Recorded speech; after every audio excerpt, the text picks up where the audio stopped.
real question was, given increased resource constraints, how can the UN make better use of research that's already out there, either about the UN and its performance, or research about issues that the UN is concerned with. And so the idea was to bring together a very broad cross-section of research communities and talk about what they do, what they can do, and then have the representatives of virtually the entire UN system there to talk about their particular needs. So we talked in some respects about why systemically that can be difficult, the timelines and research independence of the academic community, the needs of policy and decision makers on the operational side of the UN to have very quick turnaround, sometimes a desire to only use the research which confirms pre-existing policy positions.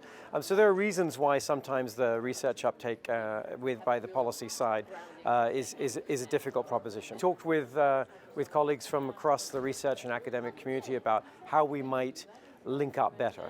Ideas like trying to come up with a list of research priorities that would be generated from us, and then those that would be of mutual interest to academic colleagues that might then begin to bring more cohesion, for example. It was an excellent gathering, very thought-provoking. It was very interesting for me to hear the perspectives of multiple UN agencies, and one of the main takeaway for me was that there's a lot of activity in trying to create innovative ways for the various UN agencies to liaise with the research community, be that think tanks, be that universities or independent researchers. And there's a lot of creativity of how to do that.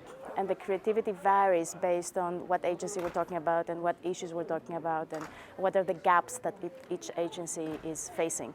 There was a great interest to think more concretely about what's happening on the ground and to work with local researchers who may be able to have access to difficult areas that Western researchers might not have access to, and how to do that and build knowledge that then can benefit the United Nations. Overall, I think it was a very successful event. There seemed to be a lot of engaging conversations with lots of very different people from different types of institutions, and most people seemed quite happy and actually interested in having a follow-up and subsequent meeting.